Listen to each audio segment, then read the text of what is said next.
शारिक जो अपने आप को इतना चालाक समझता था उतना ही वो बेवकूफ निकला है। अनायजा बड़ी चालाकी के साथ शारिक और उसकी माँ और बहन के खाने में नींद की गोलियां मिलाकर घर आती है। शारिक और उसकी माँ को इस बात का अंदाजा ही नहीं होता कि अगले कुछ घंटों में उनके साथ क्या होने वाला है। खाना खाने के बाद सब लोग अपने अपने कमरों में सोने के लिए चले जाते हैं, जबकि शारिक वहीं बैठा कॉफी एंजॉय कर रहा था। लेकिन उसे इस बात का अंदाजा ही नहीं है कि ये कॉफी उसके लिए एक ड्रोना ख्वाब बनने जा रही है। जैसे ही सब लोग गहरी नींद में जाते हैं तो अनायजा फौरन डुप्लीकेट चाबी निकालकर शारिक का लॉकर खोलती है और उसमें से तमाम सबूत अपने साथ लेकर अपना बैग पैक करके घर वापस आ जाती है।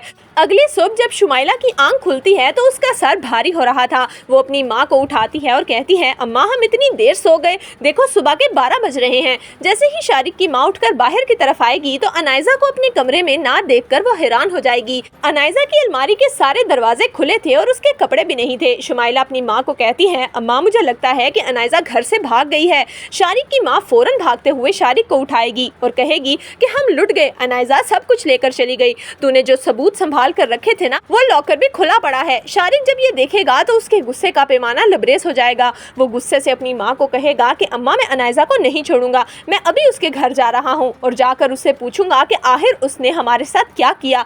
जैसे ही शारिक अनायजा के घर पहुंचेगा तो अनायजा शारिक को कहेगी कि तुम यहाँ पर क्या करने आए हो, तुम अपने आप को बहुत चालाक समझते थे और तुम मुझे ब्लैकमेल करोगे। अब तुम्हारे सारे सबूत मेरे पास हैं, अब तुम्हें जिसको जो बताना है बता दो, लेकिन तुम्हारी बात पर अब कोई भी यकीन नहीं करेगा। शारिक गुस्से से अनायजा को थप्पड़ मारने लगता है कि तभी अनायजा उसका हाथ रोक लेगी और कहेगी कि खबरदार जो मुझ पर आइंदा हाथ उठाने की हिम्मत भी की, मेरे घर से निकल जाओ, अब मैं तुम्हारे साथ एक पल भी नहीं रहूंगी। तुम जैसे घटिया शख्स के साथ शादी करना मेरा सबसे गलत फैसला था। शीरी भी अपनी बेटी के पास आकर शारिक को कहेगी कि यहाँ से दफा हो जाओ, आइंदा के बाद तुम अगर इस घर के आसपास भी नजर आए तो मुझसे बुरा कोई नहीं होगा। शारिक आखिरकार बेबस होकर घर वापस आ जाता है। वो सोच भी नहीं सकता था कि अनायजा इतनी बड़ी प्लानर हो सकती है। अनायजा अपनी माँ को कहती है कि मॉम मैं आपको कहती थी ना कि मैं शारिक के साथ नहीं रहूंगी, बस कुछ चीजें थी जो मुझे उससे वापस लेनी थी। जब वो मुझे वापस मिल गई तो मैं अपने घर वापस आ गई हूँ। अब आप खुला के कागज तैयार करवा दें, अब मैं उसके साथ नहीं रहना चाहती।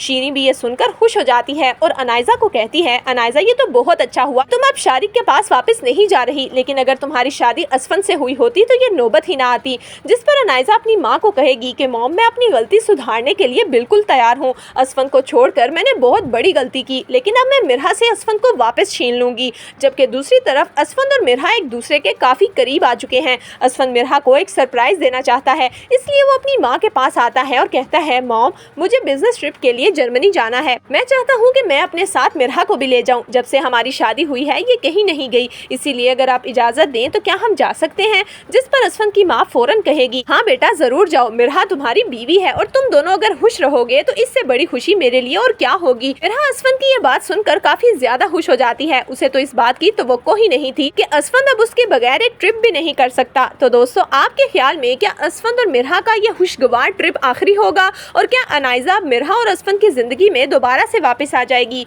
आपकी इस बारे में क्या राय है, हमें कमेंट्स में जरूर दीजिएगा।